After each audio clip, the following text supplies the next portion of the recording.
ওয়াসার পানিতে শরবত বানানো মিজানুর রহমান, তার কথা নিশ্চয়ই আপনাদের মনে আছে। তিনি এখন সংসদ সদস্য প্রার্থী। ঢাকা 4 আসনে তিনি লড়বেন। রাজধানীর শ্যামপুর কদমতলীর এই আসনে মিজানুরের প্রতিদ্বন্দ্বী বিএনপির তানভীর আহমেদ রবিন এবং জামায়াতের সৈয়দ জৈনুল আবেদিন। সাদামাটা নির্বাচনী প্রচার কেন্দ্র, জনবলের সংকট আর টাকার অভাবে মাইক ভাড়াও করতে পারেননি তিনি।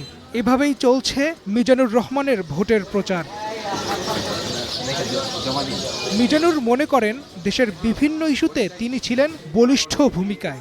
এই কারণে এলাকার সবাই তাকে ভালোবাসেন। সংকট সমাধান আর কাঙ্ক্ষিত উন্নয়নে তাই তার ভোটে আসা। তো এই এলাকায় আসলে একটা সমস্যা আপনি পাবেন না।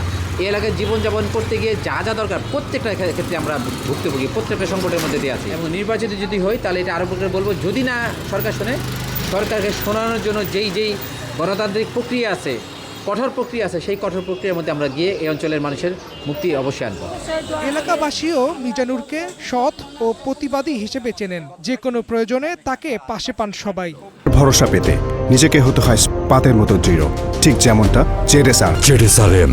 কারণ অন্তত এলাকায় যে উন্নয়নের বিষয় বা যে কোনো যে একটা প্রতিবাদ, যে পানির ব্যবস্থা বা গ্যাসের সমস্যা, এগুলো নিয়ে সবসময় আমরা তাকে দেখছি।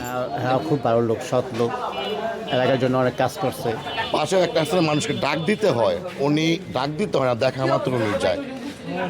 বর্তমানে এইভাবে উনি নাম্বার 1 আমার মতে। উনি ভালো, অনেক ভালো। পয়সাওয়ালাদের ফুটবল দিয়েই এগিয়ে যেতে চান মিজানুর। জয়ের বিষয়ে শতভাগ আশাবাদী তিনি।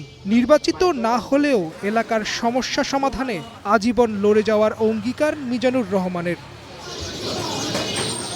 আরিফিন ইমন, স্টার নিউজ।